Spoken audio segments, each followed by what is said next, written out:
Welcome to the Art of Classiness Podcast, a show where we redefine what it means to be a classy lady. And sometimes it's messy. I'm Robin. And I'm Deborah, two friends turned classy ladies who are here to discuss life's ups and downs, navigating the complexities of adulthood, and how the gift of friendship is essential to belonging. Today we're talking about burnout, how it affects your friendships, your motivation, and your sense of self, and how sometimes hitting rock bottom is what leads to the most meaningful reset. Whether you're crawling through burnout or watching someone you love fade into it, this episode is all about reconnecting with yourself and your people. So follow along, give us your feedback, and don't forget to like and subscribe. What's up, classy ladies and gentlemen? Deborah, let's do a check-in. How are you? I am great. I'm really good. My boys came home from their spring break trip with their dad, so I got to pick them up from the airport on Tuesday, and it was so sweet. It was so precious. I was waiting. I didn't know what escalator they were coming down, so when I started seeing more people come down one, I got the sense that that flight, had just landed. Mm-hmm. So I waited at the bottom of the escalator, and they just came down, and they're like, "There's Mom!" And they came running, and they both gave me a big hug. And so sweet, so precious. So just been enjoying them being home, minus their jet lag, waking them up 4:45 every morning. And then the dog wakes up, and then it's just, so I've been waking up real early. But, small price to pay. A little bit extra time with them in the morning is how I'm seeing it. So yes, I feel very at ease now that they are home. Aw, yay! Yay! And now you have the weekend to yourself again. And now I was like, okay, you guys going home today? Cool. Let's get you on that bus. This was fun. Time for me to get back to lounging. No, I'm just joking. But yeah, I forgot how quickly they turned this house upside down. So kind of looking forward to just another weekend of reset, because obviously last weekend I was in Austin. So, ready to get back to my much needed alone time. But happy to be here. How about you? What's going on? Speaking of chaos around the house, we're in the process of moving. And It's wild. This is my first time to move in almost 7 years. Mm-hmm. And before that, I was moving every 1 to 2 years. So it felt really good to take a break. Yeah. But now it's we're moving across the country. And so the decisions I have to make about my things are very different. It's either take this with me or get rid of it. It's not save for later. It's really exhausting. Yeah. We've done the laundry closet and we've done the master bathroom. And those were tough because there's just so many random things in there. Tools, toiletries, lotions, nail polish, so much crap. But you're also I can't throw it away. It is so hard. I mean, you started with the two areas that collect the most amount of nonsense. That's why I wanted to start with them. I was like, let's do the hardest part first. It's why do you have 5 extra toiletry bags? Why do you have 50 empty bags? Yeah. Just in case I need to pack an even smaller makeup bag for a weekend trip that I'm not going on. It is the primal need to have something just in case.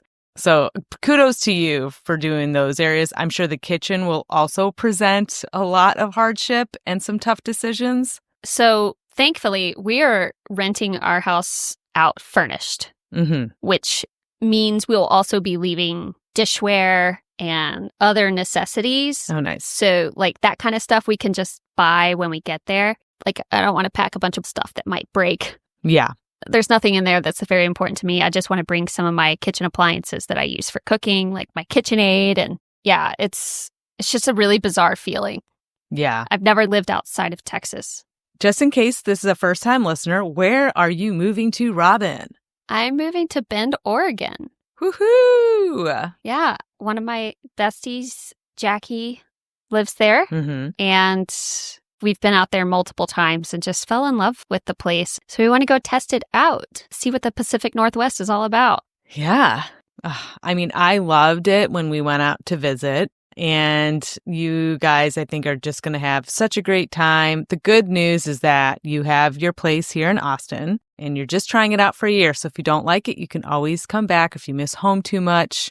So hopefully that is giving you a little bit of solace as well. Yeah, and we're already planning to come back for visits because obviously both of our families are down here. So it's not like we're going to be gone for a full year. Yeah. Completely gone for a full year. But yeah, it's happening. It's happening. We are hitting the road in less than 3 weeks. That is so crazy. Well, I'm sure all of that is exciting, but exhausting. Yeah. So it's kind of a perfect transition to our main topic today. Oh my gosh, you're so right. As you were saying it, I was like, man, we really teed this up perfectly. We sure did. But today we're going to be talking about millennial burnout. This is huge, near pandemic levels that people are experiencing burnout. And it's definitely more than just exhaustion, right? It reshapes how we connect, how we show up, and even how we view ourselves. So today we're going to explore how burnout disrupts friendships, why so many of us feel like shells of ourselves, and how we can begin to rebuild connection and creativity from the ground up. That's right. Millennial burnout affects every part of your life, including how we show up or don't in friendships. And that is going to be a large focal point for us, how friendships are affected with all these life events. I got some stats. Check this out. 84% of millennials report experiencing burnout at their current job, with nearly half citing it as a major reason for leaving their jobs. Wow. And it's important to note we're calling it millennial burnout because Robin and I are millennials, but really for this stat, because nearly our entire generation is experiencing all of these symptoms that we're going to talk about today. But that is crazy. That's a crazy number. So what is millennial burnout? Let's break it down a little bit. I think we know that our culture, the millennials, when we were coming up, really valued this level of busyness for busyness' sake, right? Busyness over balance. And a lot of people have taken that early mindset. I think maybe we were fighting the perception of us that we didn't want to work. If you recall, when we were joining the workforce and we asked for the slightest bit of recognition that we were people outside of work, people were like, you're so entitled. Nobody wants to work anymore. And I really feel like that bred this culture of we're going to show them we're busy, we work hard. And we just took that to a new level. And I feel like I'm really curious to break down the age groups of who feels it the most. But as a 41-year-old, I feel like I am so steeped in burnout from years of believing that my job was my identity and that my job is what gave me value in society. What stands out to me the most with burnout is the hustle culture, the side hustles. For so many years of my 20s and 30s, I had a minimum of 3 jobs. And I was just normal. It was just normal. Right. I had the energy for it. Everyone else was doing it. This is just what you got to do to pay the bills. But I was literally just paying the bills. That is not rewarding. Right. It's so true. To work your ass off and have nothing to show for it. And so it's no wonder I get to the end of 2023 and I'm just so unhappy. I feel like I have no drive to do anything. I was like, do I even want to be a designer anymore? I quit my job and it was one of the best things I could have done for myself, but that's when the burnout really kicked in because things slowed down. Yes. Yeah. And that's when I just became so much more aware of what I had done to myself. And it's taken 2 years to find a way out of it. Because for the longest time, you don't know what those symptoms are telling you. So let's talk about some of those symptoms. Yeah, definitely. Chronic fatigue is the biggest, most obvious one. Oh, yeah. You're just always a little bit tired. And it doesn't matter if you've gotten a full night's sleep. You are dreading getting out of bed in the morning. You're fantasizing about taking a nap at lunch, and you get home and the first thing you want to do is just put on PJs and crawl on the couch. That's fatigue, honey. You don't have to live like that. It's actually not normal to always feel like that, even though it feels like it because you've been living like that for so long. Yeah. Yes. That was normal for me. Mm-hmm. I'm just so tired all the time. Look at me. Mm-hmm. Yeah. It's no wonder Europeans kind of laugh at our work ethic. Yeah. Because it's not good for you. What is the payoff? Like, what is the payoff? Yeah. You know what I mean? And how are you so tired? You literally sit at a desk all day. You know, like, have you ever thought to ask yourself why you're tired? It's not just because you're expelling energy. It's because your brain is like, it's done with you. Yes. And that's another physical symptom. Tension, headaches, migraines, weird aches and pains. Yeah, you ever have a spasm for no reason, like in your shoulder, you know, or you have to go home because the lights in the office are giving you a migraine? You're not crazy, you're burnt out. Yep. So you've gone to work, you've been tired all day, you've been dreamy about going to bed, and then you finally do get to bed, and what do you have? Insomnia, can't fall asleep, or you wake up in the middle of the night with racing thoughts. I hate when that happens. That feeling of like, oh my God, did I ever email her back? Oh no, I got to do that first thing in the morning. And then what else do I have to do in the morning? And you just go into a spiral of everything that you have not done good enough. And it's the worst fucking feeling to feel so tired and want to sleep, but your brain won't let you. So like there's a whole other level of frustration on top of the exhaustion of just go to sleep. Yeah. Just go to sleep. It's, yes. And it always cracks me up. I've seen this like tweet a million times where the funniest part about going to sleep is that you have to pretend that you're already sleeping first. You know? Yep. You have to lay down and close your eyes and just pretend until you trick your body that you're asleep.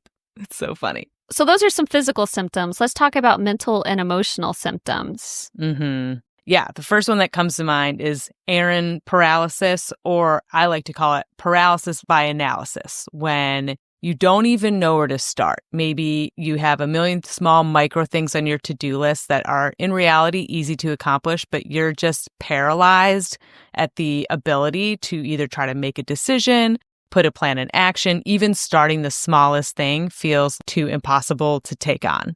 Oh my gosh. I remember if I had to make any kind of phone call, forget about it.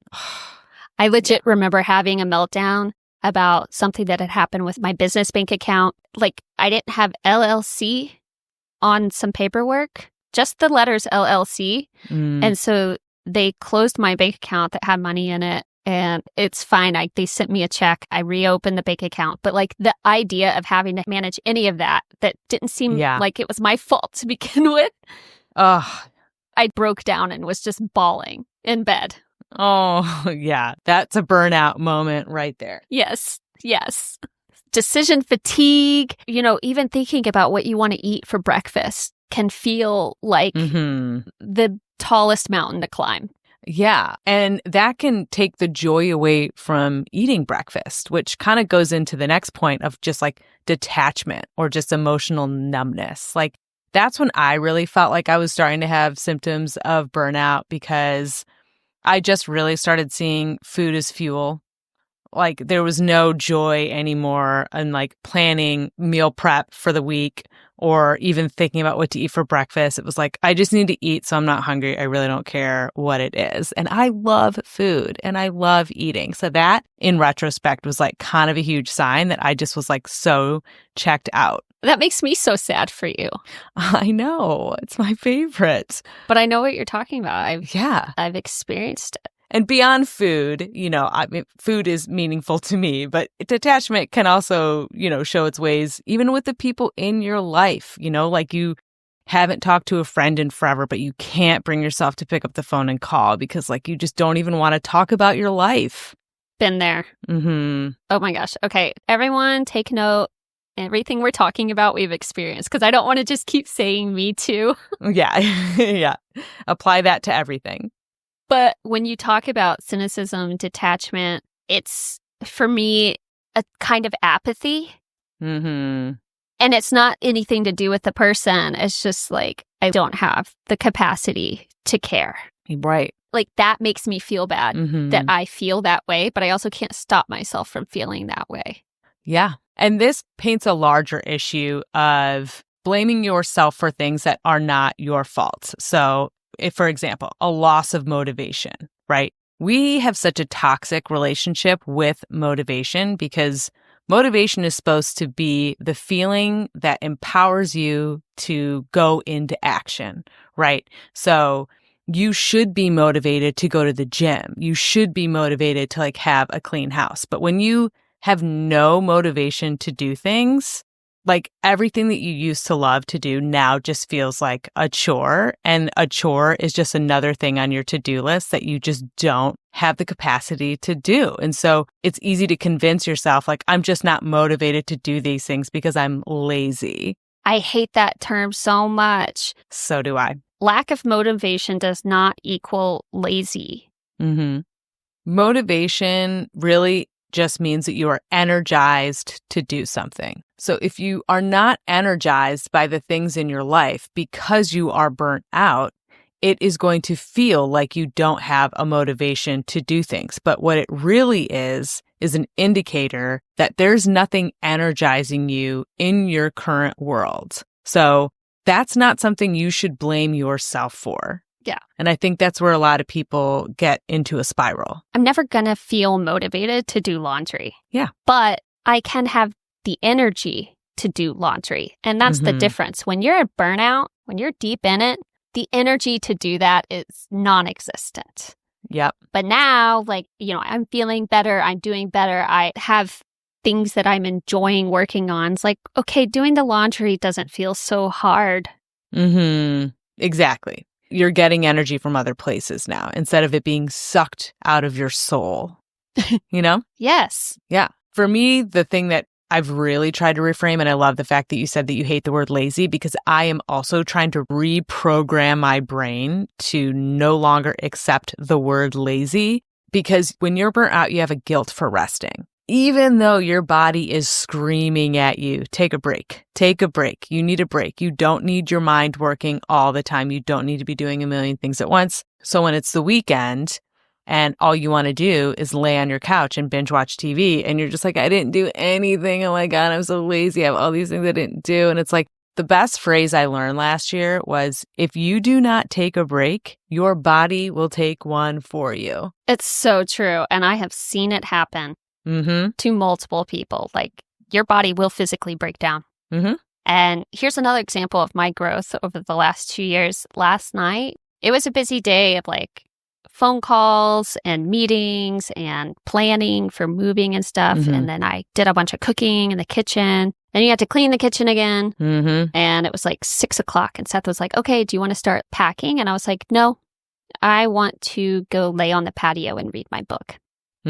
Because my body wanted a break and I listened to it. I was no, I'm going to go decompress. And he was okay, cool. Yeah. And I went outside and I read for 2 hours and it was freaking glorious. I finished a book. Nice. And I did not feel guilty about it in the slightest.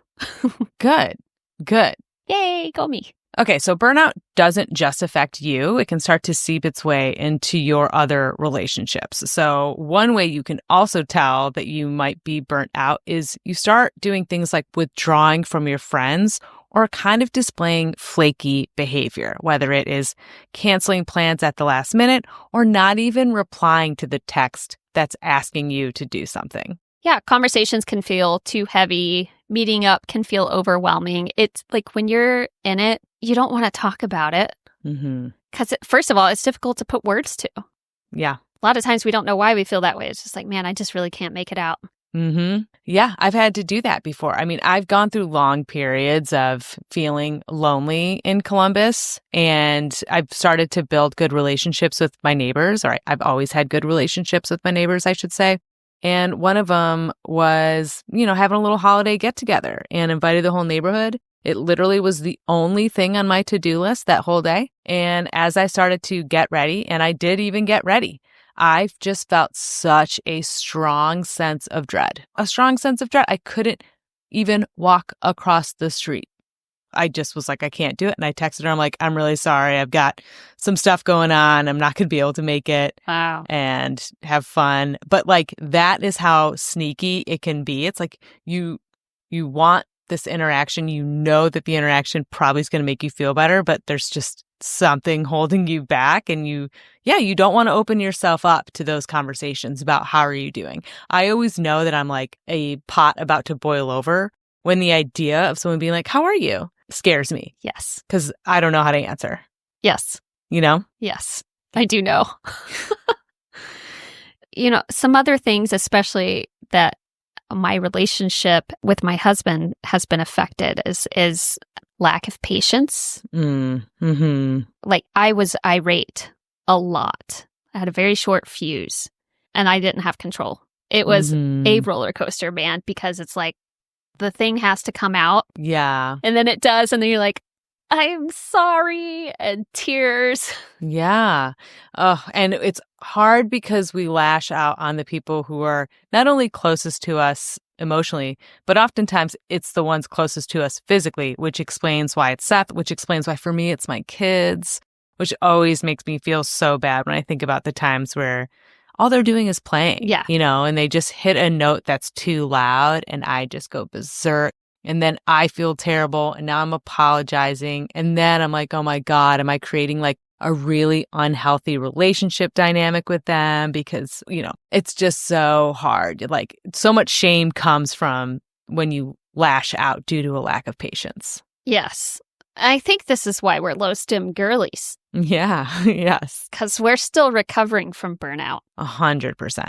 What are some sneaky signs that people often miss? I think this is a good one because a lot of times you are displaying signs of burnout and you don't know it yet because they kind of look like other things. So for me, it's like a sudden obsession with control, whether that is I need to organize everything in my room today, or I'm going to make a grocery list for the entire month, breaking down what foods I can maximize and freeze. Like I will go into hyper planning mode, even though I know that I'm not going to see those plans through. But I just have an overwhelming sense of like controlling whatever I can actually control. And that just makes me feel more stable, even though I'm not actually addressing the thing that does feel out of control, which for me at that time was my career. Oof. Well said. I have nothing to add to that. Okay, cool. Samesies. There you go. One thing I used to do, this was pre-COVID and post-serious relationship breakup. And I was overscheduling myself.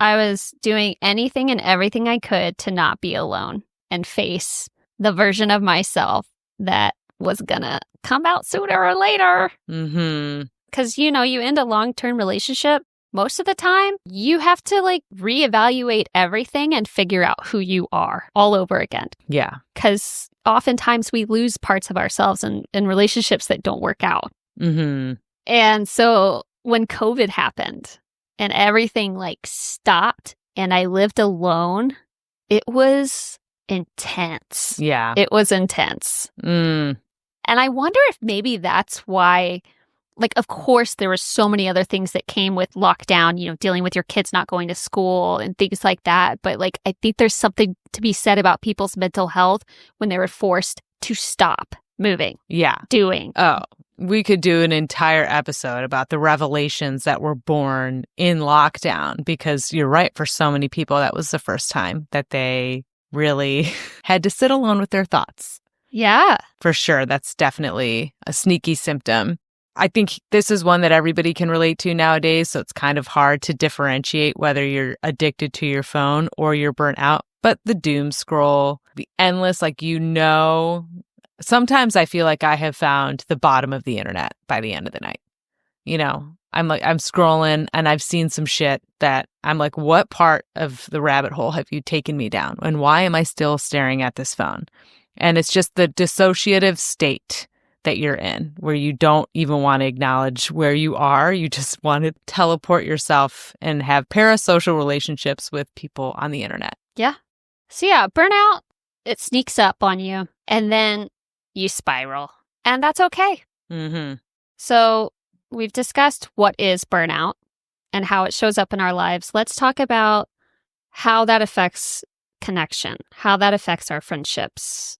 Yeah, like we said earlier, unfortunately, it's always the people close to you that sometimes receive the brunt of your own burnout. So when you are in that position, when you are burnt out, you tend to pull away from those people that you do love. But just because you're doing that, it doesn't mean that you don't care, right? So your friends having an understanding of where you are at can be important so that they understand that they didn't do anything wrong, that you just need to pull yourself away and release yourself of that guilt for not maybe being as social as you used to be when you were in a healthier mindset. Yeah, the new ghosting isn't malice. It's emotional fatigue. No one's trying to start drama by not talking to you. They're just completely depleted. An example might be like you send a text that you expect an easy answer from. Mm-hmm. And 2 weeks go by and you never hear from that friend. Yeah. I'm willing to bet they've got a lot on their plate, a lot on their mind, and answering that one question just felt like too much. So what do you do as that friend on the receiving end? And what do you do if you're the person going through it? Like, what are some things that you can say that helps your friends better understand where you're at so they can either support you or give you space? Yeah. So let's break this down into some actionable steps that hopefully will help you and your friends get through this period of your life together. Number 1, admit that you are burnt out. And it's okay to ask your friend, are you burnt out? Because they really might not know. Say like, hey, I've noticed these signs. Just want to check in, because most people don't acknowledge that they're actually burnt out. Yeah. You know why? I really think that people don't want to admit that they're burnt out because it feels like a failure. It feels like a failure. It feels like you can't hack it. And us millennials are overachievers. We're overachievers. We do not want to fail. We are still working for that participation trophy, that were given to us, by the way. We did not create them, okay? So I don't know why we get a bad rap for participation trophies when it was our boomer and Gen X parents that were giving them to us in the first place. But that's why I think that so many people have a hard time with actually admitting that they're burnt out, especially as it pertains to their job. I remember having a conversation with a friend years ago who literally spent 30 straight minutes telling me all of the things that were stressful about his job, how he wasn't sleeping anymore, how he went on a business trip. He had to give a presentation and people were joking that he should wear a diaper because he was probably going to shit himself with how intimidating the board was going to be that he was presenting to and all these things that the company was not giving him. And I said, wow, so have you been looking for another job? And he was like, no, what? Like it didn't even cross his mind that he was working in a toxic environment, but he had every other sign of burnout. And so sometimes people have a hard time admitting it. So understanding that you can create a safe space and really say, like you mentioned, I'm noticing some symptoms that you're showing and some of the things that you said, like it's totally okay if you are, but like, are you feeling burnt out? And what can I do to help you? Like that can be a great way to be there for them and give them the opportunity to really dive deep within themselves and explore whether or not they are burnt out. Yeah, and part of admitting that you're burnt out as well, like I know you talked about the sense of failure, but I think there's also a shame aspect, and that's what makes it so difficult to talk about. Mm-hmm. Especially if the friend that cares, but they're also doing really well. Mm-hmm. Their life is hunky-dory. They love their job. They're in a happy relationship. The sky is the limit. And you're just deep down in that well. And you're like, why would you want to listen to me talk about all of my stupid stuff? Like, I don't, for whatever reason, I'm not able to be as successful as you are. Like, why are you even friends with me? And that's the burnout talking. And that's the burnout depression talking, because those are not real things. Friends are there for you and want to be there for you. And everybody is going to go through different seasons of their life. So if you are able to accomplish step 1 and admit that you're burnt out, step 2 is really more about communicating that you are burnt out and really being able to express to your friends what they can expect from you, setting up an honest conversation with your friend. So quotes you can say or something along the lines of, I'm in a season where I'm not great at keeping in touch, but I still care deeply. Or I love you and I'm in a season where I just don't have much to give. And you are going to have a lot of friends that just say, that's cool. I'm here for you whenever you're ready. Or what can I do to support you in this time? Yeah. If a friend is asking for space, the best thing you can do is give it to them. Yep. And if you're the burnt out friend sending these messages and you get a negative response, well, then you learn who your friends really are. Mm-hmm. Because if someone has a negative reaction to that and tries to make you feel bad about not being available because of their needs, cut them out. Yeah. They're not going to get you through that burnout, man. Absolutely. They're going to make it harder, which takes me to step 3, set and respect boundaries. Yes. And setting those boundaries without guilt. How do you do that? Give yourself the permission to not be available all the time. Mm-hmm. And those boundaries could be letting your friends know, hey, if you text me, sometimes I'm just not going to get back for a while. Or I will not be responding to texts after 5 p.m. Mm-hmm. Period. Like if it's an emergency, call me. Those boundaries are completely acceptable. Yeah. And easy ways to let your friends know what you need without feeling bombarded. You don't have to answer a bunch of questions that way. They just know you're not available. Yep. Absolutely. And they might need time or they might need hangouts, you know? Like while a lot of people need space to themselves, there's also people who need to be around others to talk it out, right? So they might say, hey, I'm going through a really difficult time right now. Can we set up maybe like a reoccurring cadence where we can talk, or can you meet me for coffee? Like your boundaries don't have to exclude people. Sometimes you can set different expectations that do include people, and that also might help you get out of that state of mind. And this is probably a great opportunity as well to identify what is bringing you joy or comfort or contentment. Mm-hmm. Those are the things you focus on. So maybe having a friend come over for a movie night, like that feels good. That's your social time. You don't have to leave your house. You don't have to get dressed up, and it fills your cup. Yeah. Consider that when you're setting these boundaries. Make those boundaries about what will fuel you. Yeah, absolutely. And finally, you can learn how to be a low maintenance but high support friend. So what does that really look like, Robin? Recognizing that small gestures do matter, especially during hard seasons. Right. Like sending a meme or a text saying, I'm thinking of you, or quick check-ins versus long conversations. Yeah. I've really enjoyed voice notes lately. Yeah. I actually prefer them from my friends now because they make me laugh. I get to hear my friends, the cadence of their voice, and hear whether they're being playful or silly or serious, or if they're upset.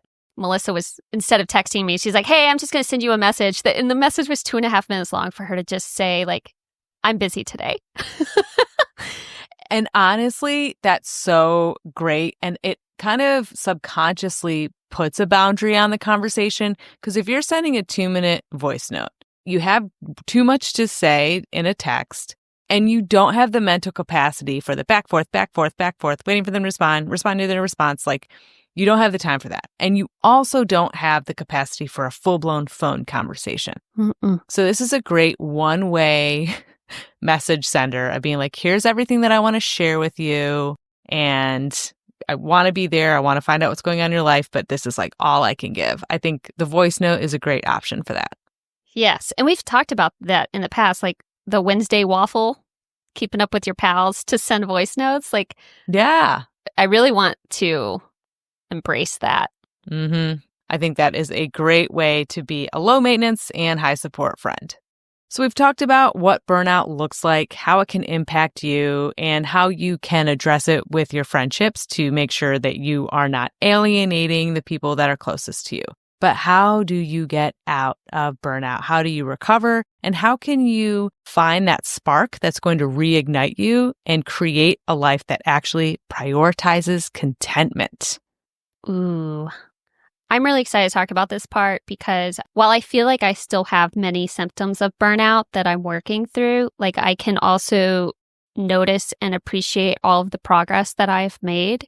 And, you know, quitting my job didn't instantly make me feel better, but creating something personal like this podcast has really helped me bring joy back into my life.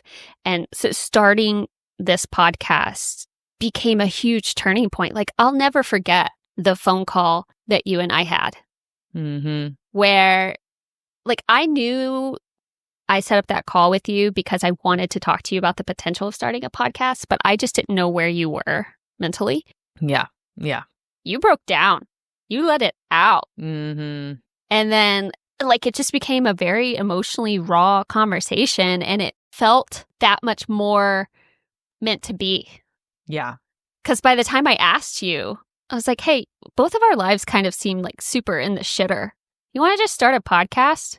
And you were like, okay.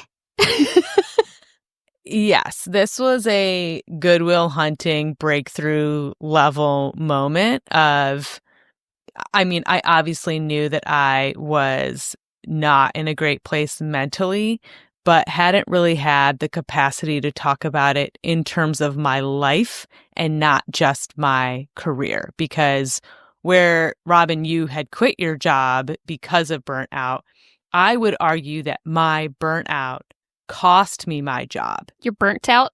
My burnout cost me my job because I no longer had the energy to be good at it. And I was in a role that really counted on me to be a champion at all times, which contributed to me being emotionally depleted.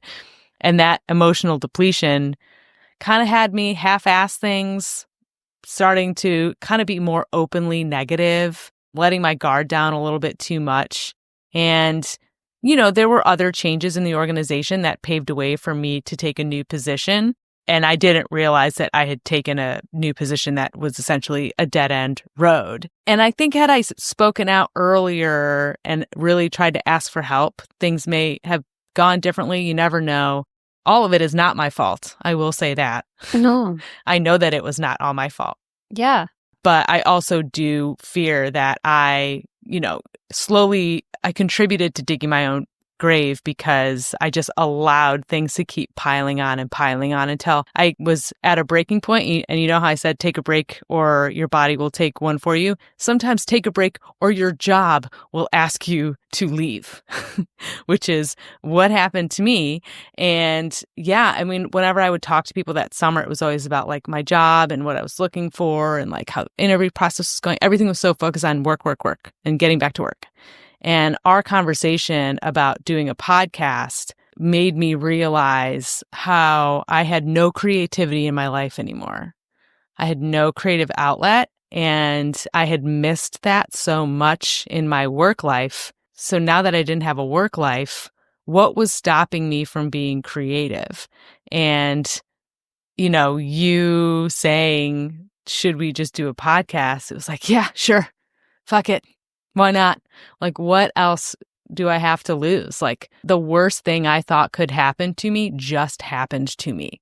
So therefore, why not just reimagine what my day-to-day life could look like and actually pour something positive out of me instead of just surrounding myself by all the negativity that is being an active job seeker.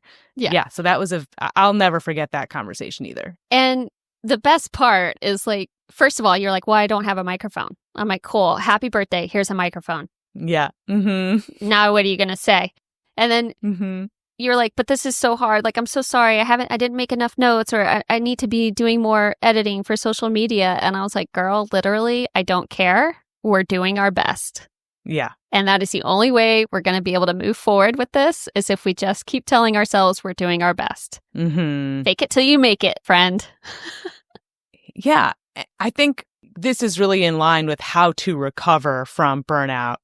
We're obviously talking about our personal experience, but the big takeaway is just start somewhere. Yes. The bar is on the floor. It is literally on the floor. And all you need to do is be a centimeter above the floor to get started. And that can look like a myriad of things for different people. For some, it might mean returning to working out again, right? Just saying, I'm going to hit 3,000 steps today. That's it. Just 3,000, just a simple walk around the block. If I do that one thing today, that is going to be enough. And that is the only expectation. And if I don't do it, it is because I physically cannot. And that is also okay because I'm respecting my body and its need to rest. Yes. Again, just reframing lazy. We just need to abolish that word. Last year, there were many days that I did not get out of bed. And I would do that virtually with my friend. And we'd watch trash TV together. Mm-hmm. And I would do that all day sometimes. Gosh, when Love Island came out, I watched 25 episodes in like 2 days. Mm-hmm. Mm-hmm. And my husband was so understanding. He knew that today was a day that nothing was getting done, and that's okay. Yeah. And he was supportive, and I feel so grateful that I had that support.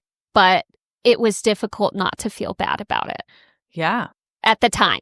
The only way out is through. Yeah. And you got to just get through those moments and reframe what success looks like.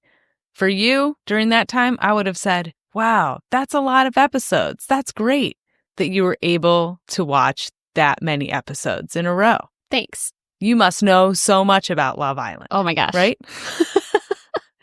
Which sounds like patronizing, but sometimes like you have to, if you are not fueling your own effort, nothing will ever be good enough. So give yourself credit for literally the most menial things ever. Yeah. Like when we say find that spark, reignite joy, it's not something that you have to recognize right away. Just start with small routines and feel it out. Yeah.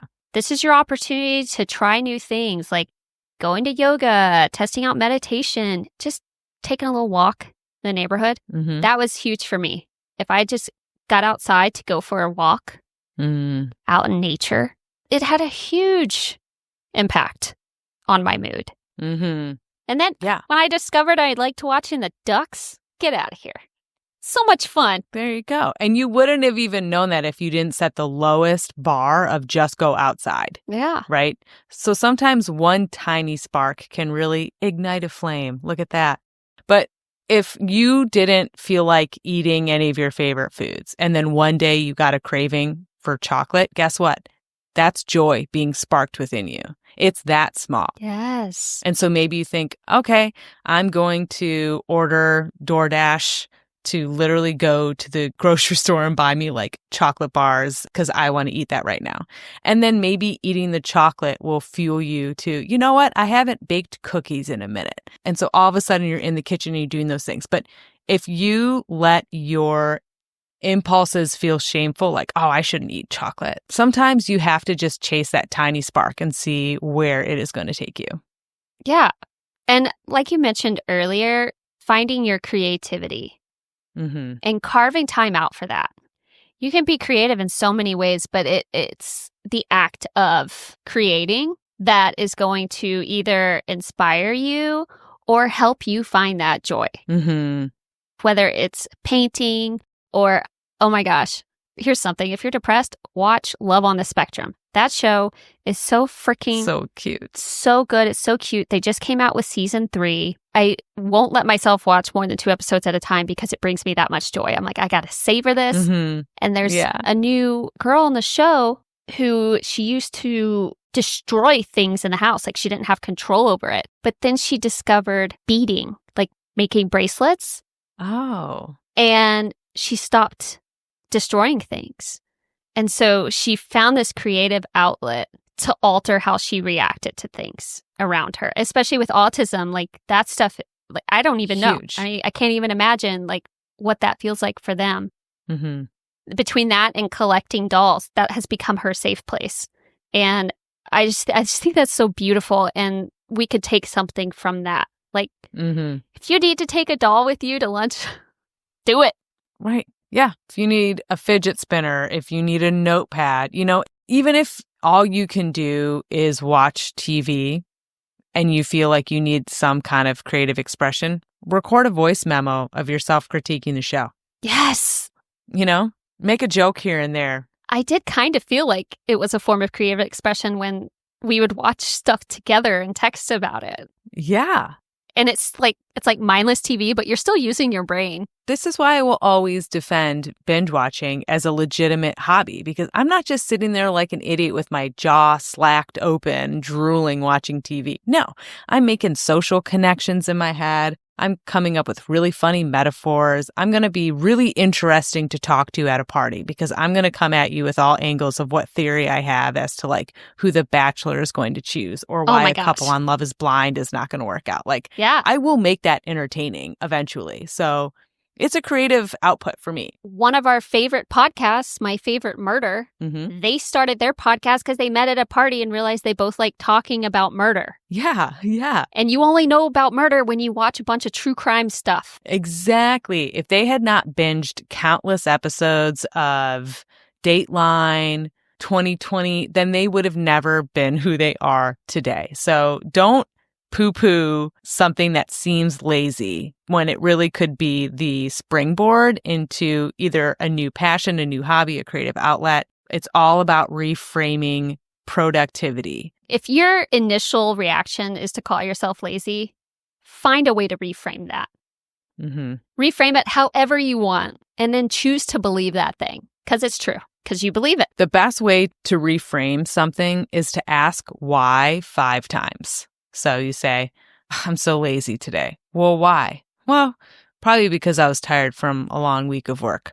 Why? Well, I woke up at 5 a.m. every day and had to take the kids. And I'm also been kind of stressed about, money. Why? Oh, well, because I still am trying to find steady work as a consultant. Why? Well, because that, you know what I mean? And you just keep asking why. And all of a sudden you're like, wait a second, I'm not lazy. Yeah. If you just dig a little deeper as to why those things are happening, all of a sudden you realize no, I actually do need this and this is okay. Yes. So all of this to say, not just as the person who's experiencing burnout, but the friend who might be watching somebody experience burnout, knowing all these things that might be happening under the surface, give them grace as well. Right? Whether it is saying, oh, I didn't know you were watching Love Island. Let me know what episode you're on. We can talk about it. Instead of saying, oh my God, I can't believe you didn't do anything but watch that show today. Or even someone telling you that that show's trashy. It's like, yeah, that's the point. Okay? Don't yuck someone's yum, as I like to say. Oh, I love that. Right? Don't yuck my yum. Don't yuck my yum. Be there for them. Hype them up. Say, oh, that's awesome. I like that show too. Or, hey, maybe I can come over and we can watch it together sometime. Yes. Or if you hear them show any signs of a spark, help them ignite that flame. Oh, wow, you seemed really excited when you were giving a recap of that episode. Have you ever thought about writing a blog? Or have you ever thought about putting a series out on TikTok? Because you'd be really good at it. Really notice those things about them and assist them in pulling out that creativity because they're actively trying to reframe that in their brain and they're going to need support. This is a great example of how to maintain friendships through this difficult time, whether you're on either side of it. Friends are the ones who are going to help you remember who you were. And they're going to help you find that version of yourself again. And the real friends are going to have the patience to stick it out with you for as long as possible because healing from burnout is not linear. You have to let go of the timelines, and the friends that understand that are the ones that are going to stick around, and those are the ones that you want by your side. Yeah. Be gracious and graceful. Aww. How about that? It's really cracking me up that we're really giving 100% opposite advice of bro podcasts that are you just got to wake up. I wake up at 4 a.m. and I shove my head in a bucket of ice and then I live 4 days in one day. We're just hey man, just chill out a little bit. Well, and I think that's part of what's wrong with American culture. Yep. We got to get out of this mindset of work until you're dead. That's for the billionaires. That's what they want your mindset to be because you're making them more money. Yeah. And I'm not living that truth anymore. Period. Yeah. Period. I'm building a life that's fueled by contentment, not just survival. And that's what's going to change for all of us when we adopt that mindset. Mic drop. Love it. Mic motherfucking drop. Boom. All right. Now it's time for one of our favorite parts of the show. Class Act of the Week. If you're new here, this is where we shout out something or someone that really brought the classy energy this week. It could be a small gesture, a big moment, or just something that made us pause and go, okay, that's how it's done. So Deborah, who or what is your class act of the week? My class act of the week is going out to our dear friend Ashley, and I'm going to call her by her name because let me tell you a little bit of something about Ashley. Don't make me cry. I know. I thought about this in my walk and I got choked up. So she's just, first of all, a badass in general. She became a teacher. I don't want to say later in life because we're still young, but she didn't do the traditional, like go to college and then become a teacher right away. She only started teaching maybe 5 years ago, and she teaches elementary. And it is a hard time to be a teacher right now for a myriad of reasons. It's kind of always been hard to be a teacher, but this is really a time of uncertainty, a time of burnout. Talk about burnout from an industry. I mean, you have teachers leaving this profession left and right. Yeah. And when I was in Austin last week, we got a chance to all hang out and kind of catch up. And, you know, we asked her, like, with everything going on with the Department of Education, like, how are you feeling? How are you doing? And her response made all of us cry because she could easily just say, it's getting too hard. I'm underpaid. I'm overworked. You know, the school district has a million things wrong with it, and I don't need to work, so I'm not going to work. And instead, she said, oh, man, this is where I all got choked up. She said, if I leave, who's going to take care of these kids? Mm. And we just need teachers like that so badly. I'm so grateful for the teachers in my own kid's life.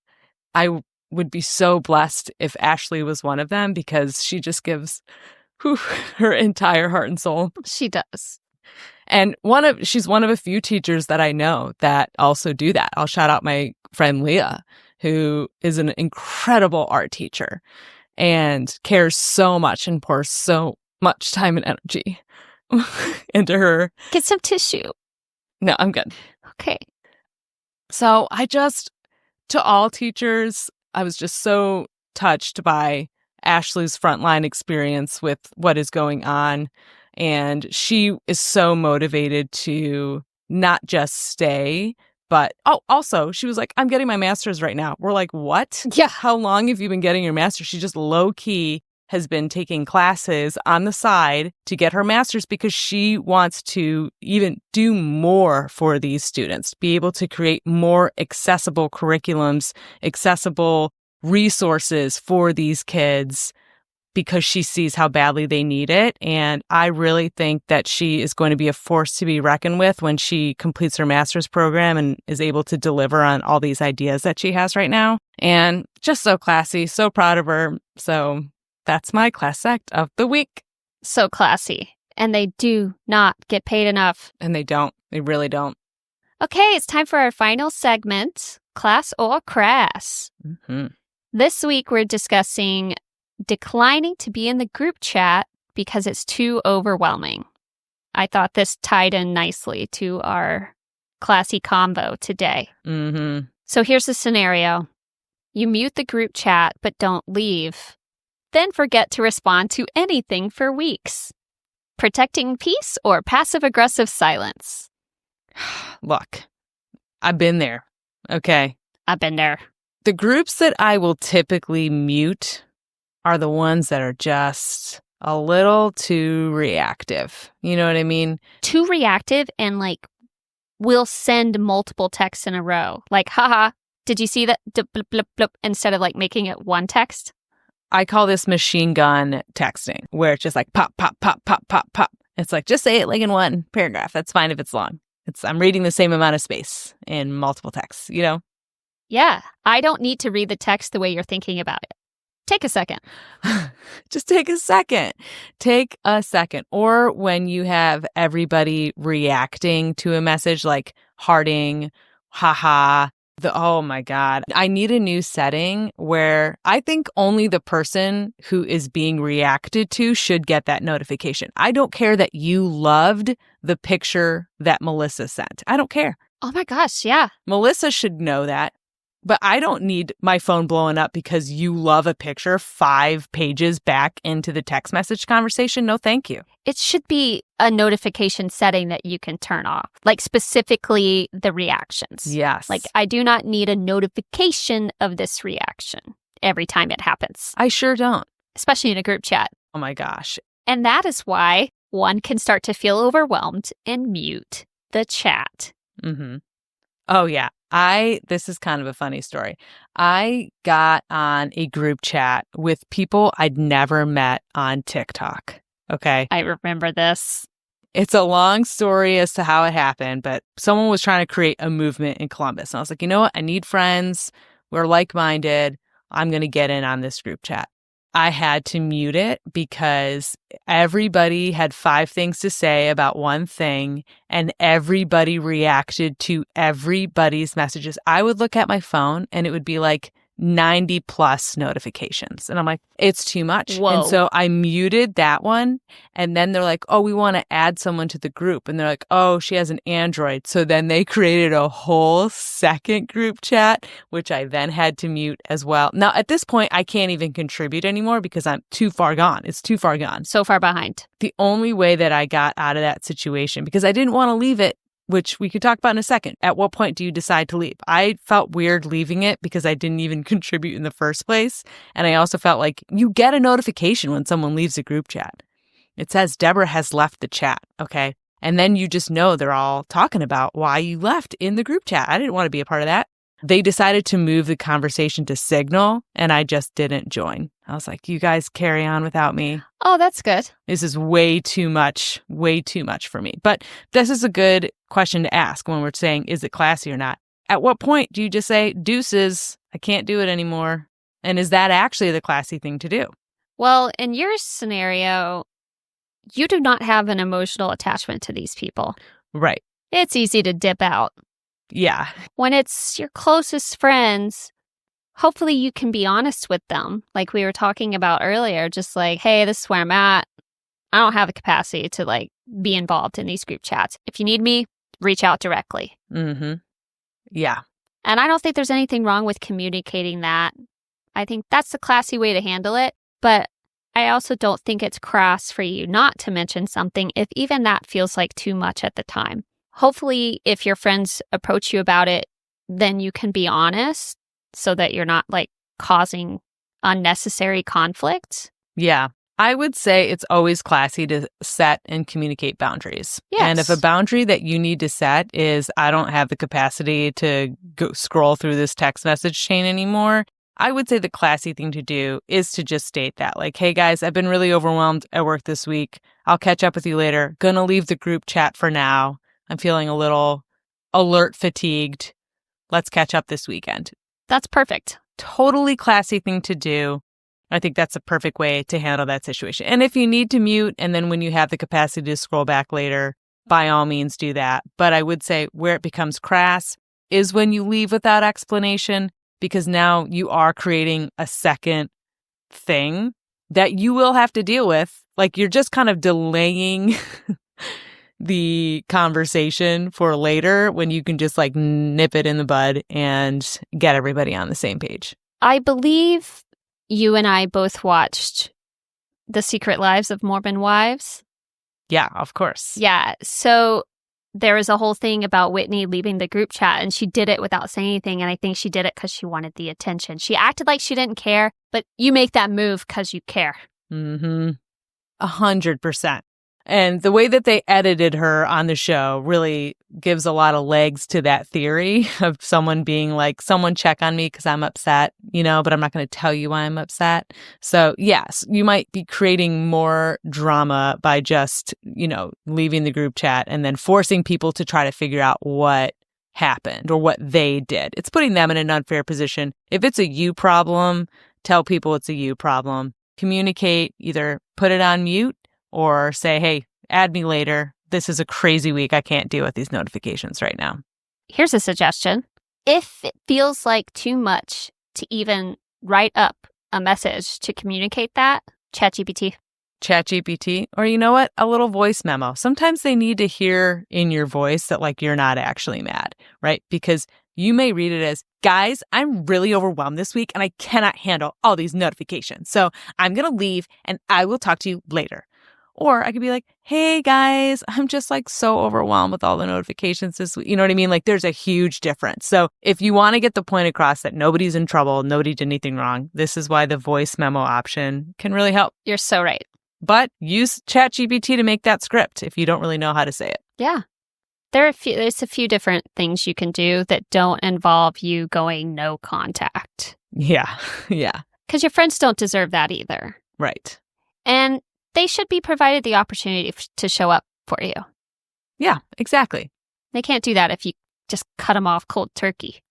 Right. So, declining to be in a group chat, is it classy? Yeah, if you do it the right way. If you do it the right way, you can do it with class. You can do anything with class.